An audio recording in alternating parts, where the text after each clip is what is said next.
Claire et Eric sont tombés amoureux et se sont mariés à un âge mûr. Ils voulaient des enfants, mais ils n'ont pas pu les concevoir parce qu'Eric était stérile. Après que Claire a surpris Eric en train de téléphoner à une femme mystérieuse, leur mariage a été mis à l'épreuve. Claire et Eric se sont rencontrés à un âge mûr, tous deux dans la quarantaine. Leur rencontre a eu lieu à un moment de grande tribulation pour tous les deux. Ils se sentaient tous deux terriblement seuls et, après de multiples échecs dans leur vie, ils avaient presque renoncé à l'amour. Cependant, le destin leur a réservé un autre sort. Ils se sont rencontrés au hasard d'une conférence professionnelle et l'alchimie a été instantanément indéniable. Après presque un an de relation, ils se sont finalement mariés. Claire et Eric rêvaient tous deux d'avoir une famille nombreuse, mais n'avaient jamais eu l'occasion. Dès qu'ils se sont mariés, ils ont donc décidé d'essayer d'avoir un enfant. Claire et Eric ont essayé pendant quelques mois, mais sans succès. Comme les choses ne s'annonçaient pas bien pour eux, ils ont cherché de l'aide et ont consulté un professionnel de la santé. Leur médecin leur a fait passer divers tests et traitements pour les aider à concevoir. Au bout d'un certain temps, le médecin a envoyé au couple les résultats et les commentaires des différents tests effectués. C'est Eric qui reçut le mail contenant les résultats et qui en informa sa femme. Alors, que disent les résultats? Est-ce qu'on peut avoir un bébé? Demanda Claire nerveusement alors qu'il se préparait à aller au lit. Je suis désolé, mon amour. Nous ne pourrons jamais avoir d'enfant, a dit Eric avec une profonde tristesse. Claire est effondrée. Mais comment? Si moi? A dit Claire, paniquée, en pleurant amèrement. Non, mon amour. Si moi. Je suis stérile. Je suis vraiment désolé, a dit Eric en serrant dans ses bras une Claire en pleurs, alors que ses propres yeux commencèrent à se remplir de larmes. La nouvelle a été difficile à digérer pour le couple, mais ils ont fait de leur mieux pour garder espoir. Ils ont rapidement décidé d'essayer l'adoption puisqu'ils ne pouvaient pas concevoir leur propre enfant. Ils se sont donc lancés dans la procédure d'adoption, mais les choses ont été loin d'être faciles. En raison de leur âge avancé, la plupart des agences d'adoption n'étaient pas disposées à les autoriser à adopter. Elles insistaient sur le fait que des parents plus âgés n'étaient pas aptes à élever des enfants.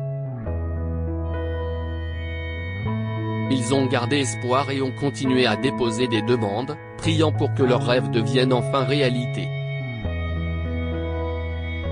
Cependant, à chaque demande, le résultat était le même. Tous les refus qu'ils ont essuyés ont commencé à avoir un impact émotionnel non seulement sur eux, mais aussi sur leur relation. Après plusieurs disputes à ce sujet, ils ont vite réalisé que leur quête leur apportait plus de mal que de bien. Ils ont donc finalement décidé d'arrêter, de sauver la belle relation qu'ils avaient construite et d'accepter le fait qu'il n'était pas question pour eux d'avoir des enfants. Alors qu'Eric semblait s'être fait à l'idée de l'échec de l'adoption, Claire, elle, traversait une période difficile. Parfois, elle rêvait à voix haute de ce que serait de fonder une famille. Tu sais, j'ai remarqué quelque chose aujourd'hui. Avec l'espace que nous avons dans le jardin, nous pourrions facilement y installer une salle de gymnastique et une balançoire. Imagine qu'un enfant soit là, à jouer jusqu'à ce qu'il s'en donne à cœur joie.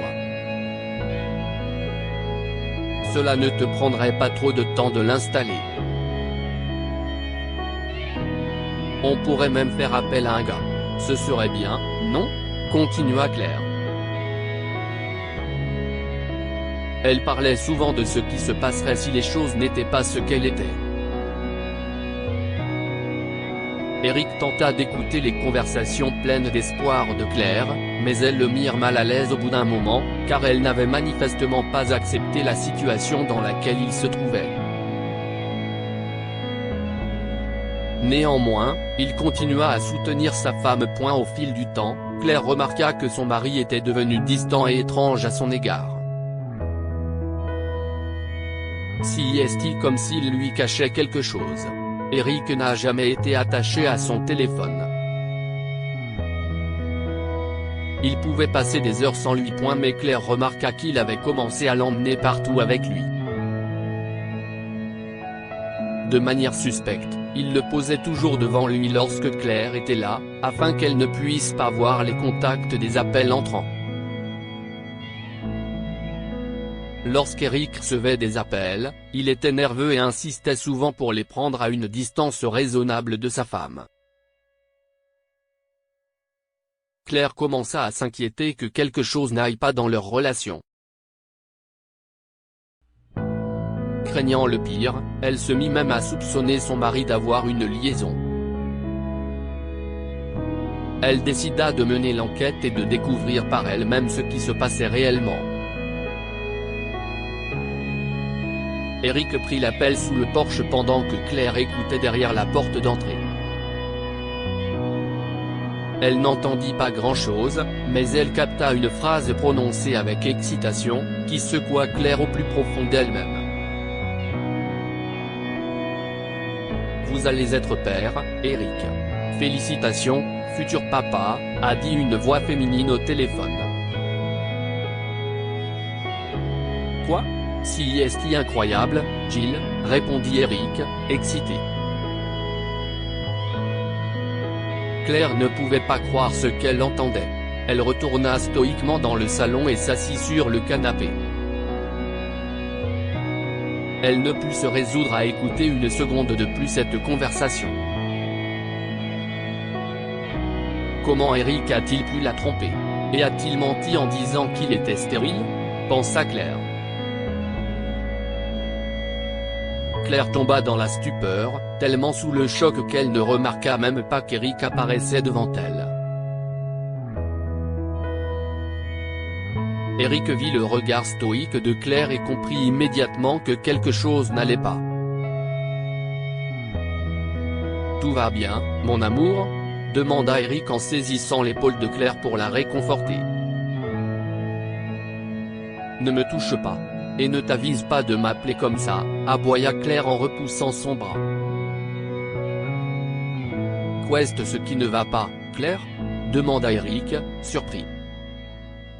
« Qu'est-ce ce que tu racontes ?» demanda Eric en haussant les épaules.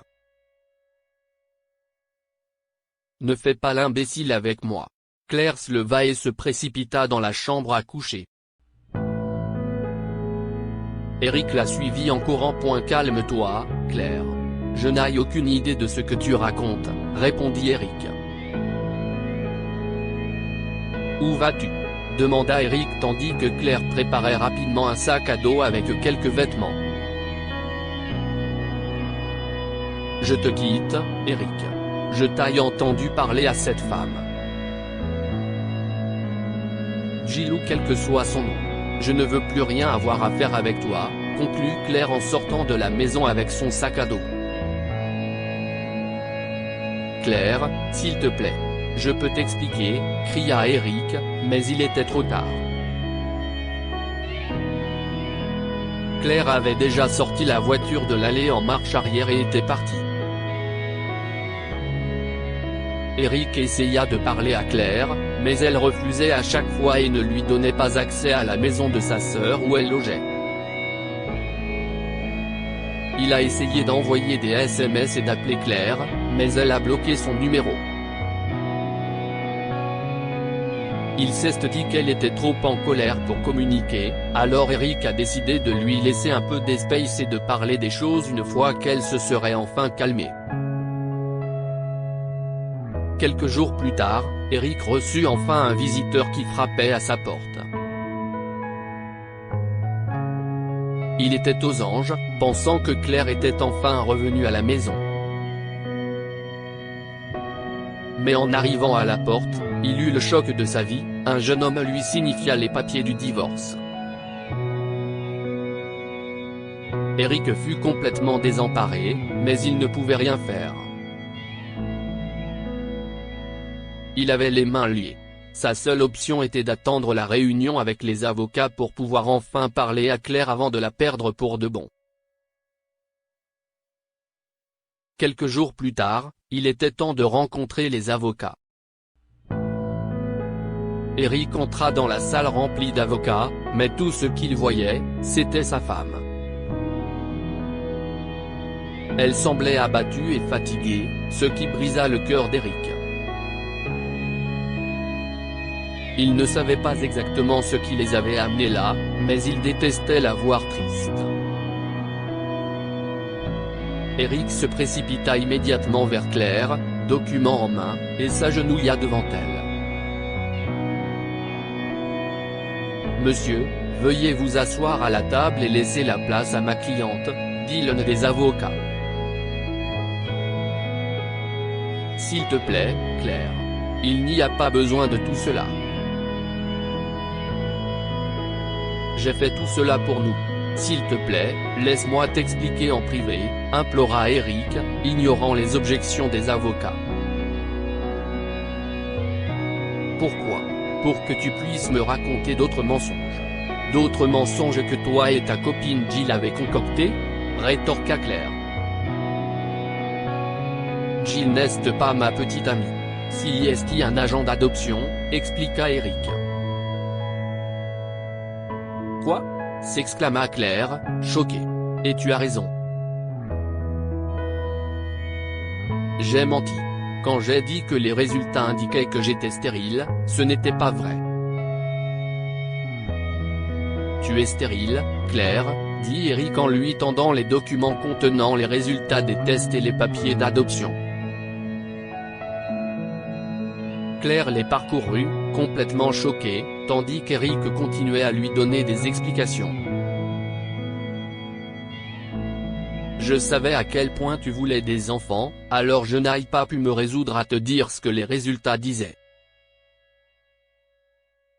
J'ai pensé que ce serait mieux pour toi si tu pensais que c'était ma faute. En ce qui concerne l'adoption, j'ai vu à quel point tu le prenais mal. Même si nous avions convenu de laisser tomber, je savais que tu ne le ferais jamais. J'ai donc continué à chercher des agences d'adoption et j'en ai finalement trouvé une qui nous donnait une chance. Nous allons être parents, Claire. Nous allons avoir un bébé, » dit Eric, presque en larmes.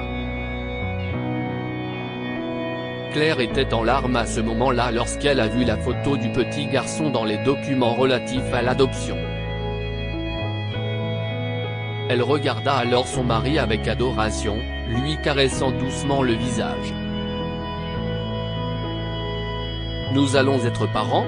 dit-elle tendrement. « Oui, mon amour. Et nous installerons la salle de gymnastique et tout le reste. Comme tu l'as toujours voulu, » répondit Eric. Eric. « Je t'aime. Je suis tellement désolée, » s'écria-t-elle en le serrant fort dans ses bras. « Je t'aime aussi. Désolé, j'ai menti, » dit Eric en pleurant. Claire annula le divorce et rentra chez elle avec son mari le soir même. Ils ont eu une longue conversation sur tout ce qui s'était passé, ainsi que sur la façon d'aller de l'avant. Eric admit qu'il n'aurait pas dû cacher la vérité à Claire, car il n'aurait pas eu à vivre tout ce drame.